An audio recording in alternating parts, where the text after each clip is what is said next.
Pag tumingin ka sa langit, wala ka na sa lupa. Pag kita mo na andyan na si Jesus, kita mo ba? Wala ka na makita. Di ko alam. Hindi ka makahawak ng cellphone ba? Naiwan mo na lahat ng gamit mo sa lupa. Yung bahay mo na tinayo ay wala na, sinira na, bumili. May bumili na ata ng bahay mo. Pag tinapon na ata ang gamit mo, nakita niya ang bangkay mo. Kapatid mo naman, kapatid mo ang bumili na bahay. Sa tingin niya, hindi ikaw yan. Sa tingin niya, ibang tao, pagkasipa Pagkatingin mo sa langit, wala ng tao. Mukha mo. Ayan na, mukha mo. Silipin mo sa utak mo. Tingnan mo sa utak ni Jesus. Tingnan mo na lang sa langit. Punta mo sa langit, pero hindi pa pala. Nandun ka pa sa lupa. Ka pa. Kasi hindi ka pa nilibing ka na. Pag nilabing ka na, pag nilabing ka na, tulong ka na sa langit. Hindi ka ba na? Pagtingin mo doon, lutang ka na, doon ka na.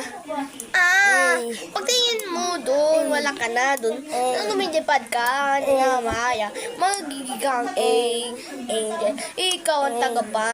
Hello guys! Nagdadalo kami ng, makita mo nga kuya, yung blade.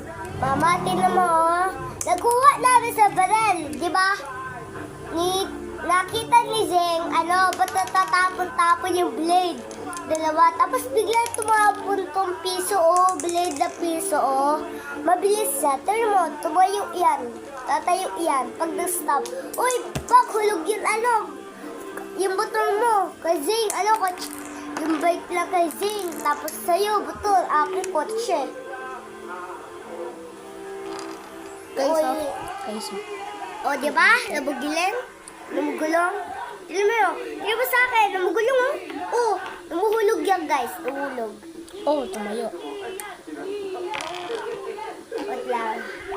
Ito na ko lang. Huwag mo pa di hawak. Itikip ko lang. Diba? Namatayo? Diba? Diba? Namugulong-gulong? Diba? Kotse siya. Sa'yo maganda siya. Hulog dagad. Kasi yung guluhin mo. Diba?